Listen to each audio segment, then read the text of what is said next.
The nurse grabbed the recliner and jerked me awake. I heard code blue and the room filled with people.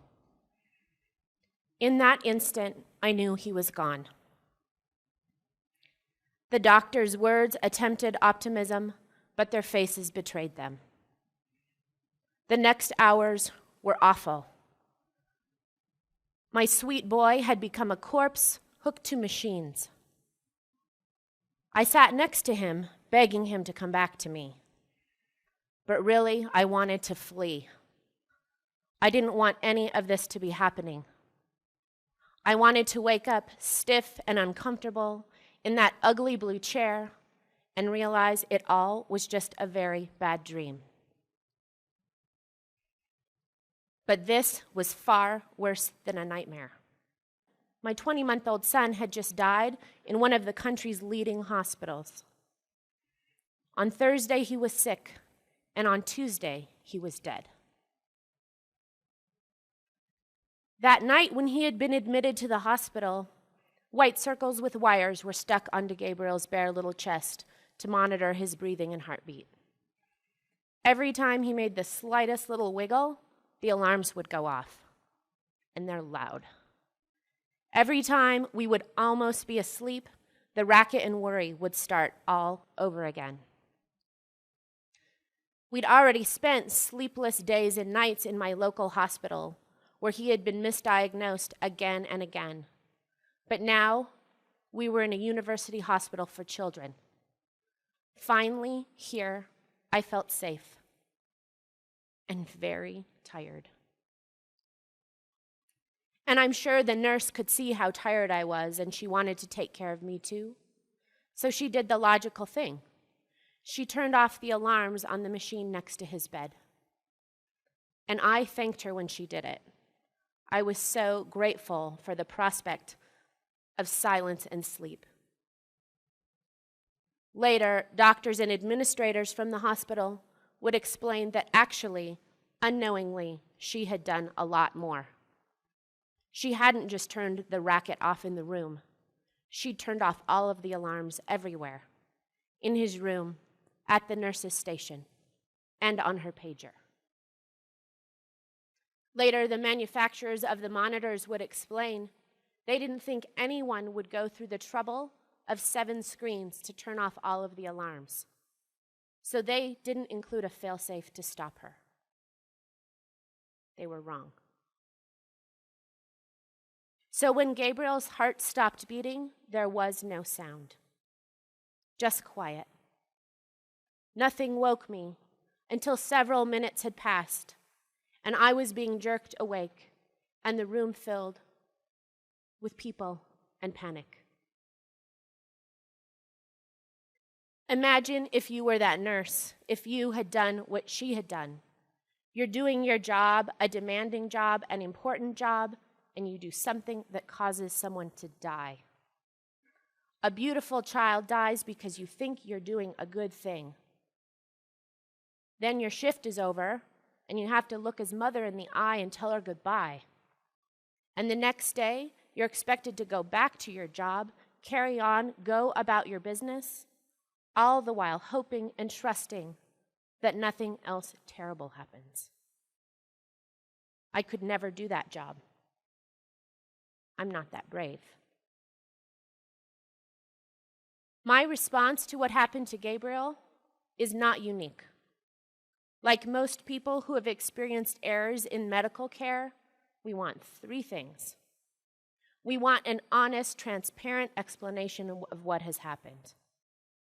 We want a full apology, and we want to know and see that changes have been made to ensure that what has happened to us never happens to anyone else. Unlike what we can see nightly in television courtroom dramas, people don't immediately seek lawyers. We want answers, not money. People hire lawyers because they feel deceived and abandoned. It is a very emotionally and financially expensive last resort that none of us want to do. And the thing is, we all make mistakes. It's just that for most of us, the consequences are pretty small. I don't hit the submit button in my online banking account, and the power company gets paid late and I get a little fee. Or I forget that on Wednesdays, school gets out early, and my daughter's annoyed when I'm late to pick her up. I'm annoying, so pretty used to that. We all know that the power company doesn't expect a whole lot from me, and I hope my daughter knows that though I may be late, she also knows I'm always going to be there. But we expect so much more from people in medicine. We trust them with what we value the most, our lives and our loved ones, and then expect impossible perfection. We want the human element when it means kindness and compassion, like the nurse trying to give us a couple hours of sleep, but we deny it when it means possible failure. We're never going to have it both ways. The day after he died, Gabriel's nurse left that hospital for good. I hope she was not fired. Legally, I cannot be told, but I know she never returned to that children's hospital. And I get it. I wouldn't be able to go back there either.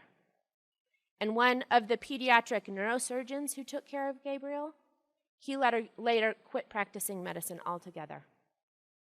All of their expertise and wisdom and experience is no longer helping children. That is another tragedy and another very expensive system failure. Unfortunately, hospital administrators don't tend to respond to medical errors with openness and transparency. They react with a legal version of fight or flight, deny and defend. This means keep your head down, shut up, and let the lawyers handle everything. This is a very dangerous and expensive response that we all should be concerned about. It would have been easy for the university hospital administrators to blame the nurse, fire her, and assume the problem had been solved because the bad apple was gone. It would have been typical deny and defend behavior for them to ignore my questions, to go silent, and hope I couldn't gather my thoughts enough to file a lawsuit. It would have been a safe bet. But they didn't do that. They didn't prey on my vulnerability. Instead, they investigated, they explained, took responsibility, and apologized. Then they asked me what else they could do. It made all of the difference. Transparency in medicine can help heal our medical system, and we all know that it needs a lot of help. By being open and honest when the unexpected happens, we can learn from our mistakes. We can find the deadly system failures, and we can act to fix them. After the university hospital investigated Gabriel's death and the weakness in the monitors was discovered, all other hospitals using the same equipment were alerted to the vulnerability. Maybe that helped someone else. I will never know, but it still comforts me now. After he died, the little plastic ID band that was around his tiny wrist should have been slipped onto mine. There was nothing more that could have been done for him, but there was plenty that needed to be done for me. I needed an infusion of truth and compassion, and the nurses and doctors who took care of him, they needed it too. We all should have been given ID bands and become patients that day. Death is a full stop for the patient in the hospital bed, but it is only just a very terrible beginning for the survivors left in the room. Hospitals should extend their care to these people because the impact of these kind of experiences is slow, painful, and toxic. This is how transparency can help the survivors. And these kind of experiences, they demand that we relive them over and over again. And those memories become dense and strong, like thick black coffee. And just like too much caffeine, that reliving keeps us up at night and can make us a bit sick. And the parts of these visions and memories that we have, the parts that don't make sense and are unclear, they become voids, so we fill them in. This phenomenon is translated directly from Latin as making shit up. We wonder if things could have been different. We feel guilty. Maybe we place blame where it doesn't belong. This is how transparency is healing. It finds truth, and it can take away the infection of guilt and doubt. Gabriel was treated at 2 different hospitals. He died because of mistakes made at both of them, accidents that no one wanted to have happen. But how I was treated after he died was no accident. How they responded to those mistakes was very deliberate. Both had the opportunity to learn from my son's death and be transparent, but only one did. So, though I really wish I didn't, I know both sides of the transparency coin. The university hospital didn't hide behind legal maneuvers and dismiss me. They learned, they explained, and they changed the procedures in their hospital to ensure that all of the children who were patients there were safer. Now, they encourage me to share my ideas. They seek out my opinions, and they value what I have learned from Gabriel dying. They give me the opportunity to help people, and that makes his life bigger. But the local hospital ignored me. By going silent, they didn't just humiliate me, they denied Gabriel his dignity. And after more than 8 years, that wound is very far from healing.